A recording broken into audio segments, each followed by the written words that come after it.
स्वागत है आपका हमारे चैनल पर। आज हम जानेंगे पुनर्चक्रण की प्रक्रिया के बारे में जो हमारे पर्यावरण को बचाने में मदद करती है।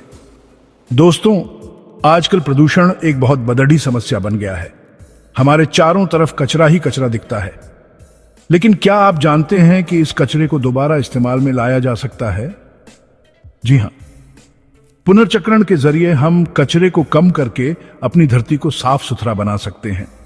तो तैयार हो जाइए, आज हम आपको बताएंगे कि कैसे कचरा सोना बनता है, कैसे हम सब मिलकर इस धरती को रहने के लिए एक बेहतर जगह बना सकते हैं। सबसे पहले तो हमें यह समझना होगा कि सारा कचरा एक जैसा नहीं होता। कुछ कचरा तो ऐसा होता है जो सेडिडियाच जाता है, जैसे कि फल और सब्जियों के छिलके। लेकिन कुछ कचरा ऐसा भी होता है जो सालों साल तक सेडिडियाता नहीं है, जैसे कि प्लास्टिक।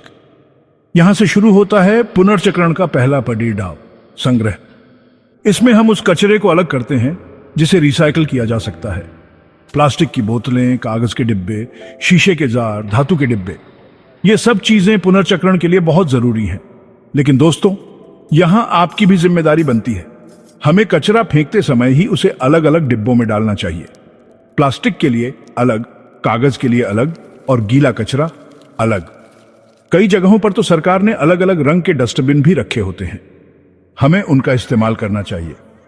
इससे कचरा बीनने वालों को भी आसानी होती है और हमारा कचरा सही जगह पहुंचता है।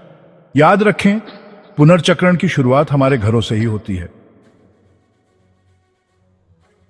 अब जब कचरा इकट्ठा हो गया है तो उसे छांटने का समय आ गया है।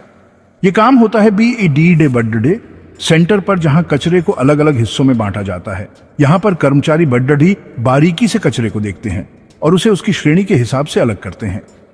प्लास्टिक अलग, कागज अलग, धातु अलग और शीशा अलग। ये काम बिल्कुल वैसा ही है जैसे आप अपनी मां को दाल में से कंकड़ निकालते हुए देखते होंगे।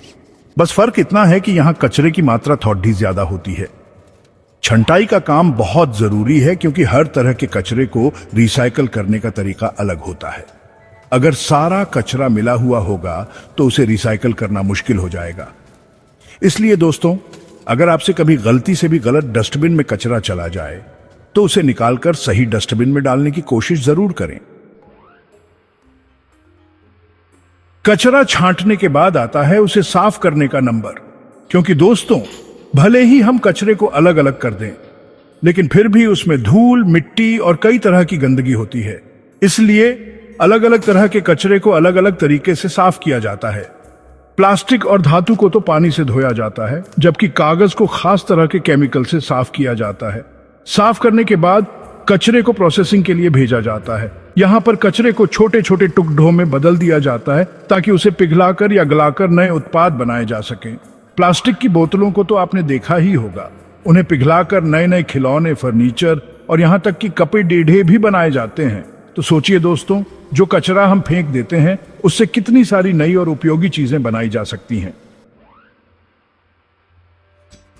अब आता है सबसे इंटरेस्टिंग पार्ट, निर्माण। यहां पर प्रोसेस्ड कचरे को नए नए उत्पादों में ढाला जाता है। यह बिल्कुल वैसा ही है जैसे आप आटे से तरह तरह की रोटियां बनाते हैं।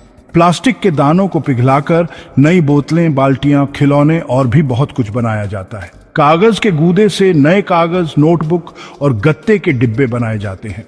धातु को पिघलाकर नए बर्तन, औजार और यहां तक कि गाड़ियों के पुर्जे भी बनाए जाते हैं। शीशे को पिघलाकर नई बोतलें, जार और सजावटी सामान बनाया जाता है। तो देखा दोस्तों, कैसे बेकार समझा जाने वाला कचरा नए नए रूपों में हमारी जिंदगी में वापस आ जाता है। पुनर्चक्रण से न सिर्फ हम कचरे को कम करते हैं, बल्कि नए संसाधनों का इस्तेमाल भी कम करते हैं। इससे हमारे पर्यावरण को बहुत फायदा होता है और अंत में ये नए उत्पाद बाजार में बेचे जाते हैं और हम उन्हें खरीदकर इस्तेमाल करते हैं। जी हां दोस्तों, हो सकता है कि आप जो पेन अभी इस्तेमाल कर रहे हैं वो भी रिसाइकल पेपर से बना हो, या फिर आपकी पानी की बोतल भी पहले किसी और ने इस्तेमाल की हो। लेकिन चिंता की कोई बात नहीं, क्योंकि रिसाइकलिंग प्रक्रिया के दौरान सारी गंदगी और कीटाणुओं को पूरी तरह से साफ कर दिया जाता है। तो अगली बार जब आप कुछ नया खरीदने जाएं तो कोशिश करें कि वो रिसाइकल मटेरियल से बना हो। इससे आप भी पर्यावरण को बचाने में अपना योगदान दे सकेंगे। याद रखें, पुनर्चक्रण सिर्फ एक प्रक्रिया नहीं है, बल्कि एक जिम्मेदारी है, एक आदत है जिसे हमें अपनी जिंदगी का हिस्सा बनाना होगा। तो दोस्तों, ये थी पुनर्चक्रण की कहानी। उम्मीद है कि अब आप समझ गए होंगे कि पुनर्चक्रण कितना जरूरी है और हम सब मिलकर कैसे इसे सफल बना सकते हैं।